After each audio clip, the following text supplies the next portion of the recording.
Yay. We'll see. So I have y'all mic'd up so that the Boy Scout sound Doesn't override. doesn't override. So we are good. Um, so what we are talking about, what we're talking about is generosity. So we're going to be doing 3 weeks. We're doing 4 weeks of generosity in here, but because of Mark Cruz, we're only doing 3 weeks downstairs Right. for discipleship hour. And so for discipleship hour, we just wanted to talk with some people who we think giving is important to, and sort of talk about how giving has shaped their lives, shaped their prayer lives, their spiritual lives, and maybe even their personal lives. So I have a whole bunch of questions. We saw all those questions. I just wanted to make sure you guys weren't blindsided when you walked Right. in here. As long as we don't have to answer every one of them. So we'll move through, and I'm sure as you answer them, we'll hit on a bunch of them. Sure. But I'm going to hit at least a few from each of these. Sure. So that we can use y'all all 3 weeks. Ooh. Oh, yeah. So why don't we start with a question that I don't think is set up in the first week maybe, but why is generosity important to you? And we didn't come to. And when you answer, start with like, generosity is important to me. He's gonna dictate my entire. It'll make it easier as people watch it on the Sure. screen. So generosity is important to us. It didn't start out that way. It was interesting for us when we started coming to church. We didn't have really a disciplined way of giving to the church. We'd come in and we'd pull out $20, throw it in the plate as it went by. But after taking a series of classes here, we found that it's more important that in terms of church giving. Right now, it's not just church giving, but we have other things that we do for generous giving. But for church giving, we found out it's important to support your local church. The building doesn't run itself, and it certainly doesn't pay for itself. And it's when we come in here and we become members of the church, we sign up to be good stewards and give of our time, our talents, our resources. And so we took that to heart over a period of time. It wasn't instantaneous. No, it was like this light bulb went off. Oh, the church can't function unless we contribute financially. And it can't. We can't. There's no money from above in the big No. church coming down. The money only goes up and laterally. So the money stays here in our church. And then there's also we have this thing called apportionments that our church then gives to support the larger United Methodist Church is supporting in the country and in the world. So generosity is important to keep this house of worship functioning for us. So how have you experienced generosity in your own lives? So, and that could be through receiving generosity or a time where you remember that giving has been important to you. I'm going to try to let Gail start. I don't know. Um, I think generosity, for me, I see it, we give back to the church, and we have been very fortunate that financially we do fine. And I really think that God has given us the jobs that we've had. I know my job is the director of the preschool all those years. God gave me that job. He did. And it allowed me to give a little bit more and to share what I had a little bit more. But I think that's where I think God kind of directs us into financially. We're in a good spot. as the director of the preschool, she doesn't talk about this a lot, but over the 20 years she was the director of the preschool, she was in a position that she could afford to help a lot of very less fortunate people. There are several. Every year she was figuring out a way to give scholarships to kids who couldn't, their parents couldn't afford to really to keep them in the program here. And that's one of the benefits of being able to then use your position to support and be generous. The church has afforded us a lot of opportunities. So in terms of things like, we do music, but when Stephen was younger, when he was in middle school and high school, we were very heavily involved in the mission stuff because that was a way we could have him see the world. Because we went to Nicaragua. Stephen he was a little young when we took him. He was about 12 or 13 when we took him, and that was a bit of a stretch. But we also spent, I think, 13 or 14 years going down to Asheville, North Carolina, and working on houses down there. And he went to all those trips. And then we took our granddaughters. It provided us opportunities to show our family, our kids, what it is to serve and how you can help other people. And also, Stephen was a recipient of a small scholarship from the church too when he went to college. So that was really nice and a Yes. surprise. Yeah. We didn't even know that would be there. So how do you talk about money with your family, or how have you talked about money with your family? We haven't. We to haven't. be honest. It's an unfortunate thing. I feel bad about it now. Part of this is I feel like we're still discovering our way through, and I think it's hard. Our path is different than our kids' path, and financially, it's a different path. It's hard. I've had good, well-paying jobs all my life. I've had decent benefits all my life. I've never been at a loss for any of those things, including retirement planning. My kids don't have that opportunity where they work. The kinds of jobs that they have now, Erin, I think, does now. Now that she's in her early 40s, she does now. And Ryan may have access to it, but because of his situation, he doesn't really have an opportunity to do much with it. And right now, Stephen's not in a position where he's going to be able to think about retirement. I was reading an article here last week talking about most young people today don't really think about that sort of thing until they're in their mid-30s. And it's really a late time to be thinking about it. But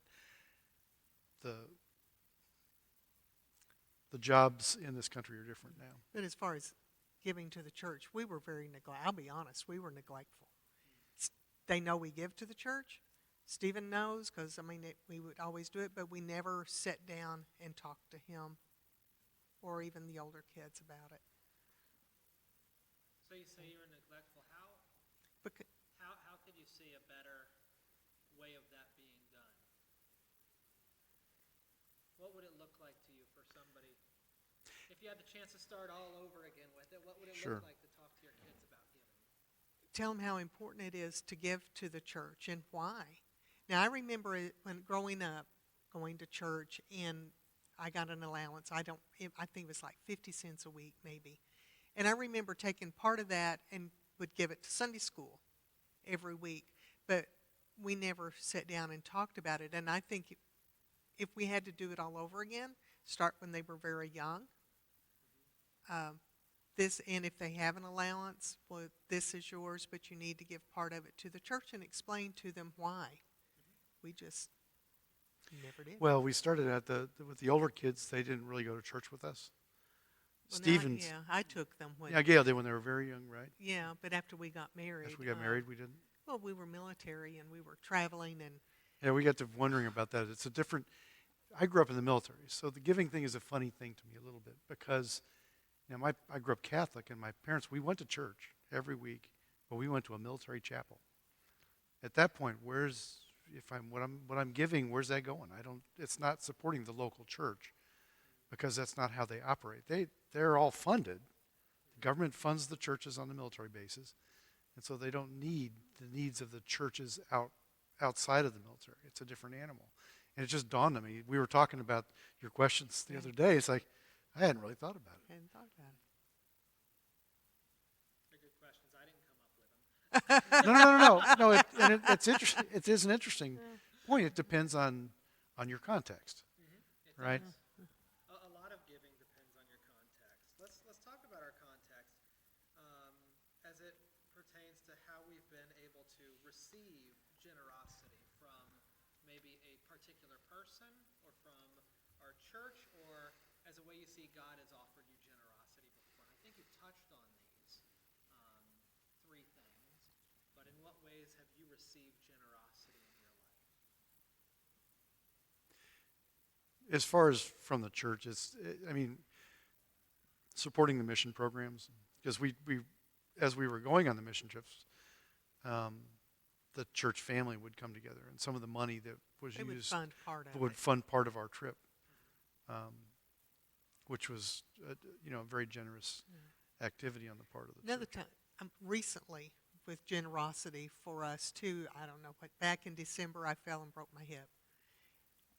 As a result of that, when they examined it, they found I had a tumor growing in my leg. I had to have it removed.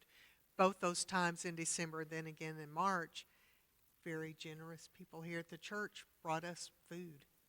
It was great. There was a little notice put out. People brought us food every day for 2 weeks? Oh, yeah, it was in great. December and then again in March. Had people come sit with me just to keep me company after Chris went to work. I value that generosity too.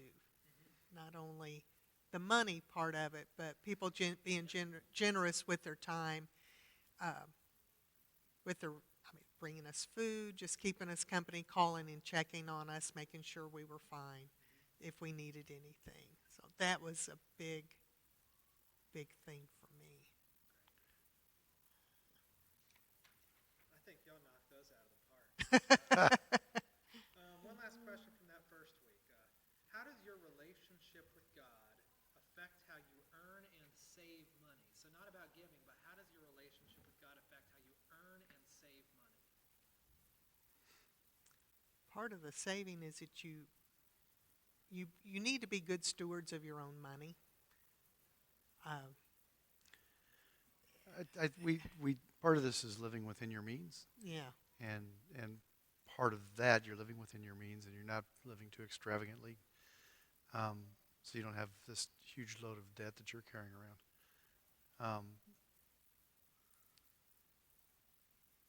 The part of that is also being able to factor in your tithe or your giving to the church. You factor in this. The ideal is this 10% tithe that you would give to the church of your salary, your take home, whatever you bring in the month, and you would give that to the church first. And then you live on the 90% left over, and that's all your expenses that you have to deal with. But you don't go out, you don't necessarily, unless it's within your means, you don't go out and you don't have the sharpest, the fanciest new car or the fanciest new cell phone today. And all the other trappings that go along with modern society and what they tell you need to have. No, that's great. You said you weren't going to let your phone chirp.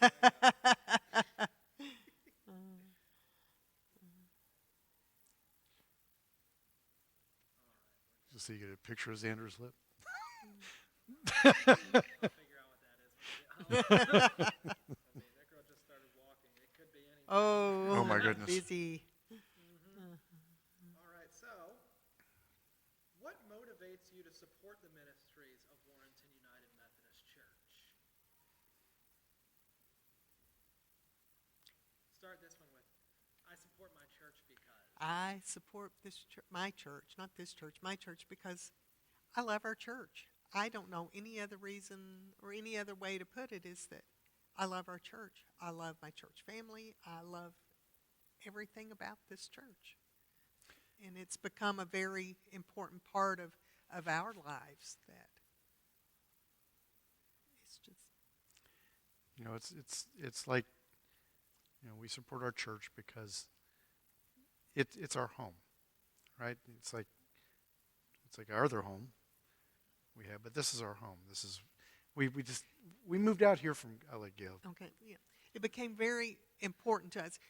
Chris was military. Now, I grew up small town Oklahoma, basically, and then moved to New Mexico, but I was basically in two places, and family was close by. Chris and I got married. He was military. We moved to California. Then but when we moved here, we didn't know anybody.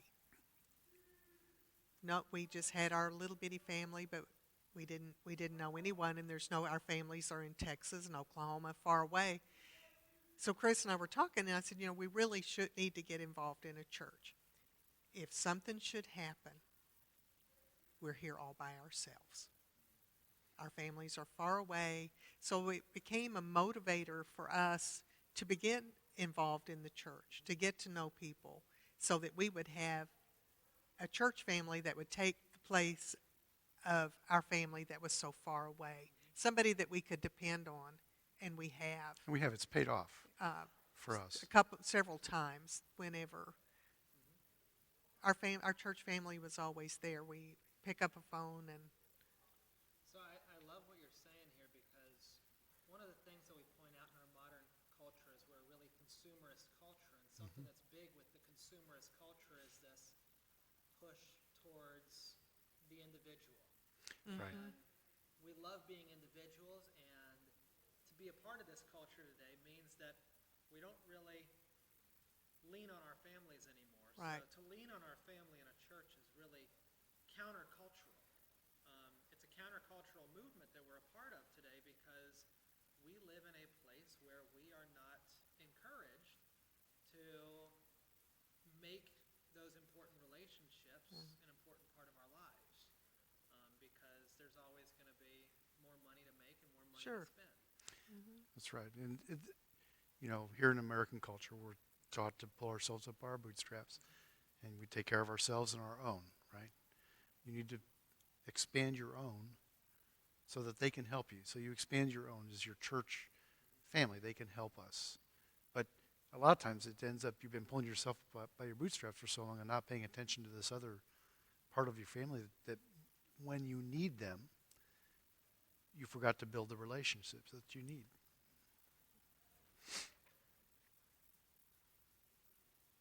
How does your focus on generosity and level of giving support the mission of reaching other people?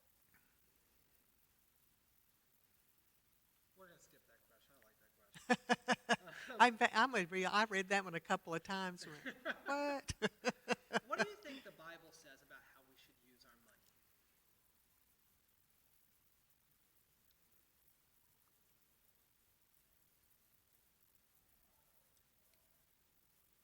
Well, I mean, the Bible distinctly says that, we are supposed to give 10% of our resources to support our, our church.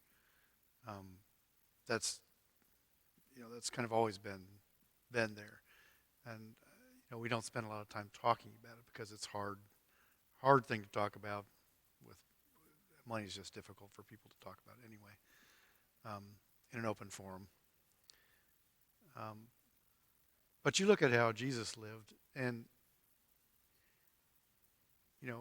he's walking around. He doesn't appear to have much in the way of possessions. He doesn't need them. He's more focused on the relationships between him and his disciples and teaching them how it is, and taking care of the people who are less fortunate.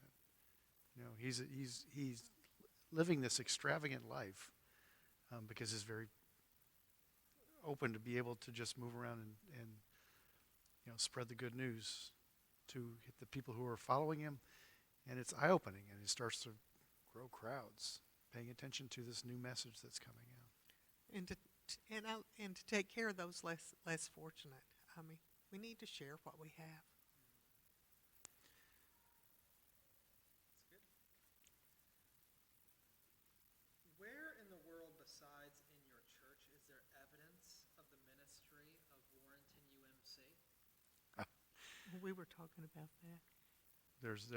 There's evidence of Warrenton UMC in the places that we've served outside. So we talk about Nicaragua. I mentioned that earlier. We know that there are several different buildings and programs that are, I think, still being supported from here down in Nicaragua, even though the political climate down there has changed a bit and it's gotten a little dicey. But some of the homes that we've repaired, in particular down in Asheville, North Carolina, we see it with the types of community support. You know, Tim's a big proponent of getting out in a community and supporting the different programs. I mean, we just, who was the gal we just had in? Spirit Works this past week in Discipleship Hour. On the food distribution, now food distribution is out of our church, but yet it goes out into the community. It reaches a lot of people. I also see it with Kingdom's Kids, with the preschool. They're housed here, but the majority of kids who come are from outside. They're in the community. They're not members of our church. I see it in the community events that we've been involved in, whether it's the big water slide thing or the Easter egg hunt, Christmas parade. the Christmas parade, that we are out in the community. VBS is another Yeah. thing where we have more kids from outside of our church are attending here than the ones, you know, it's a big program. Yeah.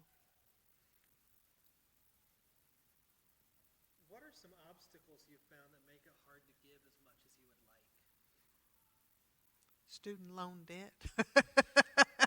You too? Yeah.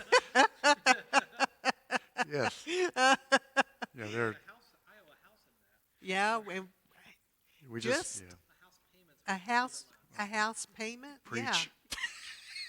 Just everyday life and cost of living here is really expensive.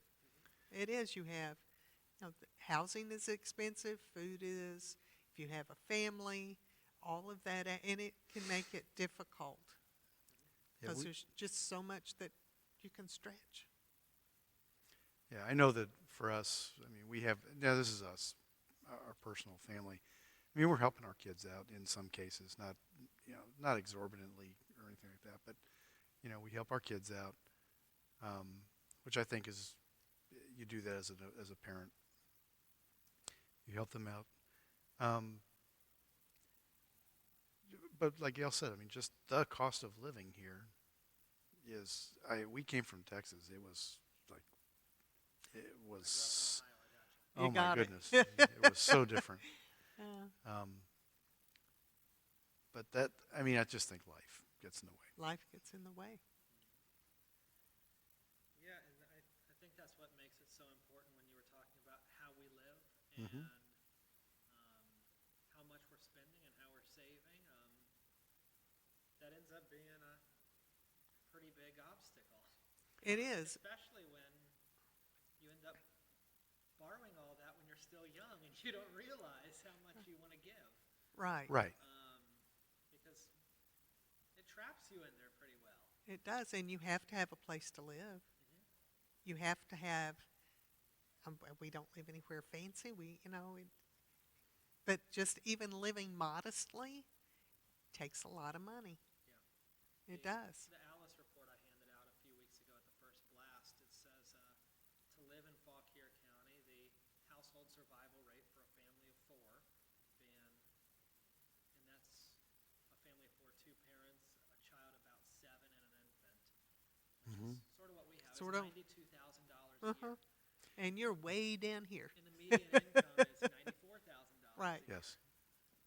It is not, and it's hard. Yeah. We're close to that because we both work. Okay. Yeah. But Okay. that- but I was gonna that's say, hard. But it is hard. Well, and you end up with, two parent incomes, right? Both Yeah. parents have to work in order just to survive. Yeah. And Katie needs a certain type of job, or else she can't work even. Right. True. Because then we can't afford childcare. I was gonna say, then you have childcare, which Right. is exorbitant. It's just, It's crazy. it is. And it's okay. It's okay. God Absolutely. Yep. Um, how much planning and praying do you put into your decisions about giving? What does that process look like for you? It evolved, slowly evolved over time. Um, we're in a good place now where it's easier. I just took a new job, which is going to allow us to give more to the church. And But most of the time, we'll sit down, and we'll go, okay, it's time to fill out our card. What do you think? yeah, what do you think? Where are we at? And you And know, fortunately, most of the time, we think alike, and we're kind of on the same page of things. Um, Sometimes we have to have a little discussion. Well, we really should do this. But for the most part, we sit down and go, okay, this is what we need to be doing. And we just do it. now mind you, It took us a while to get there. we also we give quite a bit of our time to the church. We do music quite a bit, which is also important to us. So it's not simply a monetary component. There's all the like I'm on the leadership team now. We're doing a small group. We do music. We used to do music full time for a long time. Perry's been great, and we're about half time now, I think, Yeah. doing music, which is awesome. It frees up a little bit of our time. And I do the communion table. Gail does the communion table, and we'll do like Living Christmas Tree. We'll support that very heavily. Yeah, if anybody out there has an interest in doing lighting, please come talk to me. I will hook you up. I'm also looking for a replacement. Someday I'm getting older, and it's like I need to give that up. But those are things that are important to us, is participating in that and being a part of this church and what it does and shows to the Not community. only, being generous with money, but being generous with our time, too.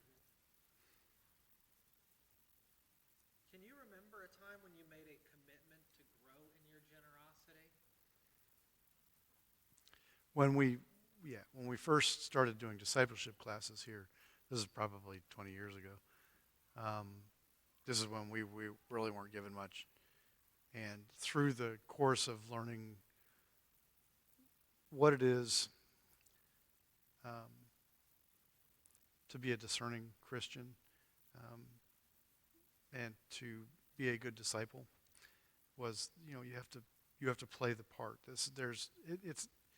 But you have to do it because you want to do it. It's not because it's a debt that you owe. It's because this is something that we should be doing. We ought to be doing this to support our church. So we try to give our 10% and put that out, and then we'll do that with our time, and we'll do that with our money, with our time, and help out where we can.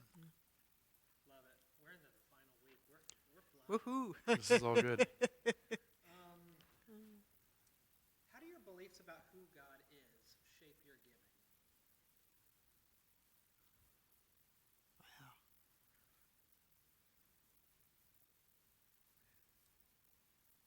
Like, God isn't a dictator that says you have to do this. I see God as a loving Father who provides for us. And as He provides, we need to give back out of love more than anything. Just love for God. Yeah. Some might even say generosity. Oh, that's true. I forget that word. That's all right. We should be more generous. There you go. What do you think, Chris? Read it again. How does what you think about who God is and what God does for us shape your giving?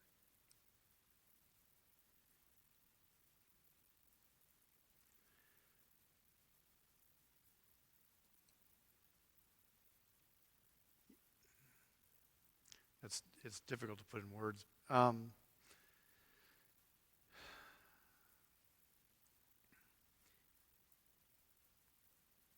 For us, God infuses our spirit to be caring and loving of those around us, right?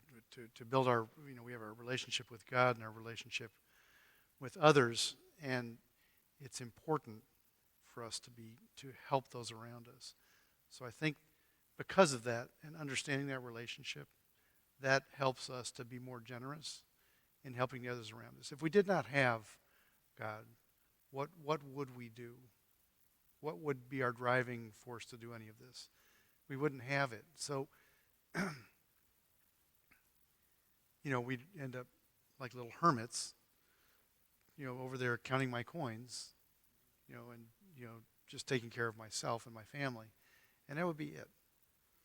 So God helps us to get outside of that and reach out into the broader community and help support and care for those around us. And be generous. She got caught. Let's keep with this generous thought. How can practicing generosity counteract greed? I think you were just hitting on it really well. I think he was too. Yes, I think the idea that without God, the idea of without God, there's no compelling reason to be generous with your money, your resources. So you're going to hoard. There's nothing driving you. There's no conscience. We'll have dead cats everywhere. Yeah. Dead cats everywhere.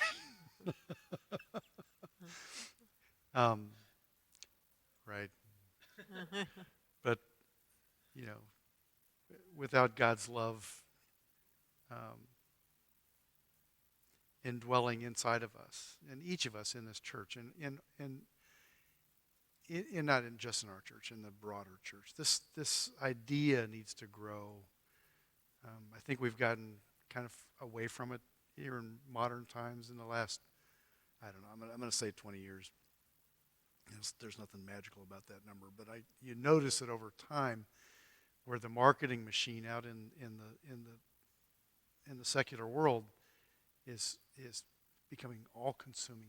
It's telling us what we are supposed to do with our time, with our money, and it's competing with God. Okay, and that's a shame. We shouldn't be listening to those voices. We need to be listening to the voice of God and helping each other out. What do you think our church can do to be more generous?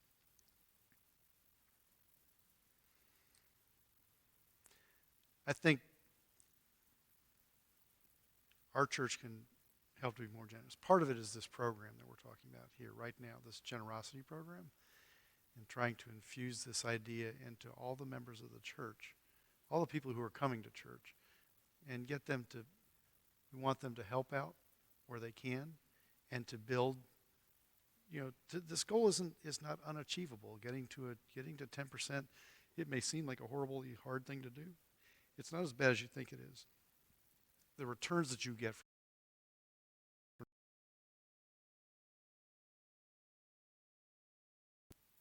help soothe your soul, for lack of a better word.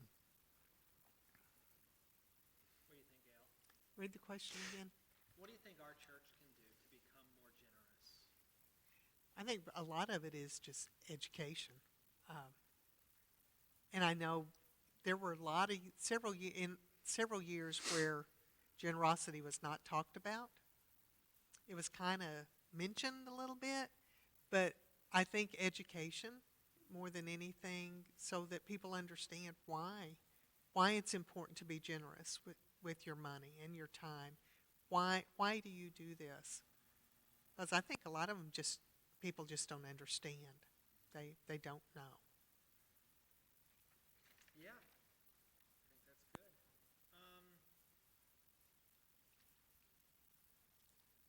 Was there a time where you felt like God transformed your life because you gave? Maybe not talking about some sort of prosperity gospel, but No. Oh. a way in which God sort of blessed you for giving, that you really understood your gift helped to bless you in some way. I think Doesn't it. have to be in church. No. But I think of it as enriching, right? It's enriching our lives. not in the terms of money, but in terms of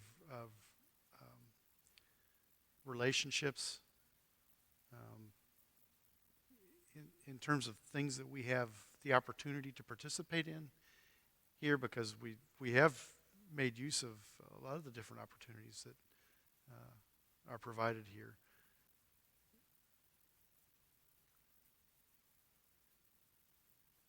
And I'm thinking more being blessed with the relationships that we've made more than anything.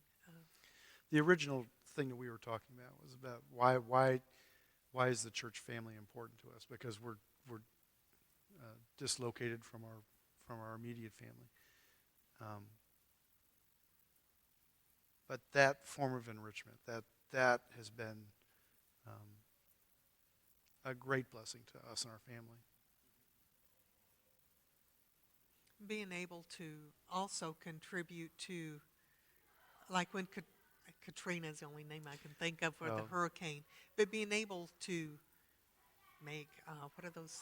Flood buckets. Flood buckets, being able to put those things together and to send it for people who need help. Or if a call comes out that some family needs some whatever, that we're able to go and contribute to it where.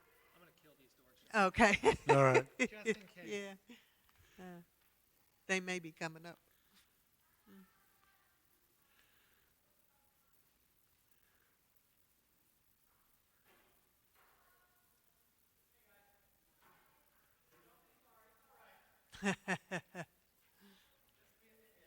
They're just kids. Yeah.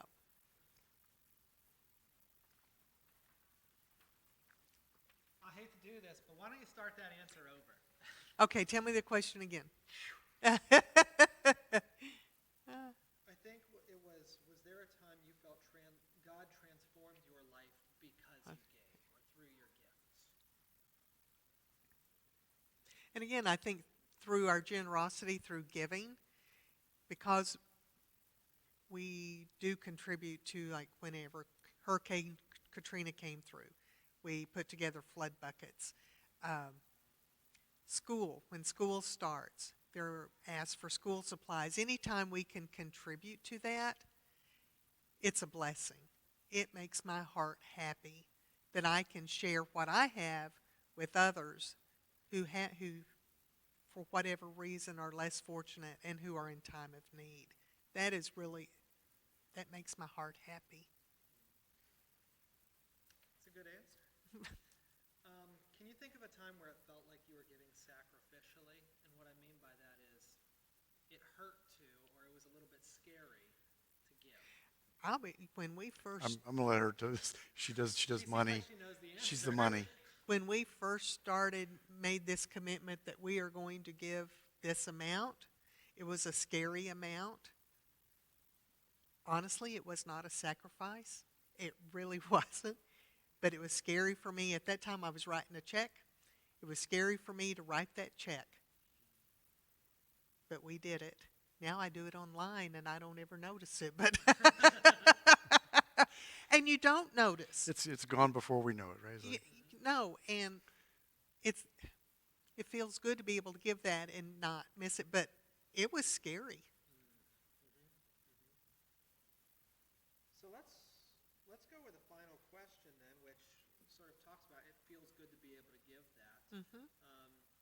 I know for Katie and I, some years when we see our final giving statement, I'm like, how do we do that? Right. And it's really exciting to be able to do that. Right. And then, of course, I go to my tax guy and he says, Carl, you need to make at least $15,000 more. Mm-hmm. Right. Before you start even caring about that slip. And I brought back to earth a little bit. Yeah. How are you able to celebrate the way that God has helped you to be generous? How are you able to find joy in that?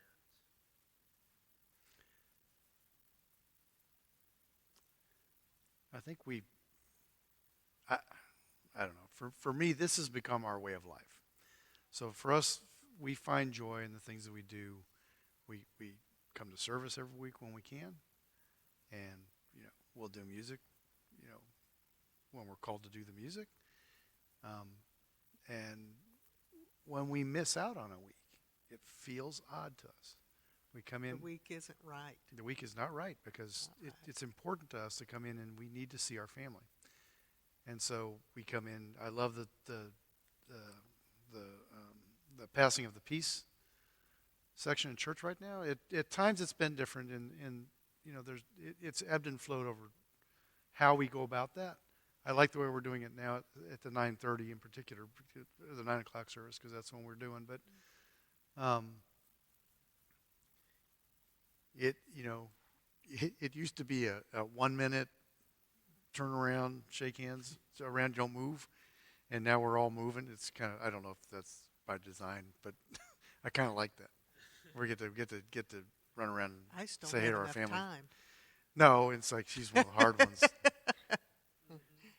But this brings us joy. Coming here brings me joy to come here and serve, and being a part of the worship service when we are is also very fulfilling to me. Getting up and serving communion and having the opportunity to do that and being asked to do it is another wonderful opportunity. Yeah, very meaningful. Setting the communion table at the altar every Sunday. I had no idea what it would mean to do it. I did it to fill some time that I had, but it's become very important to me to be able to do that. It's something, I don't know, spiritual maybe? It's very meaningful to do that. And then to be able to participate in and giving communion, it usually makes me cry. It brings me to tears to be able to share that with people. It's just, like I said before, I love my church. Any final words on generosity that you think are important for people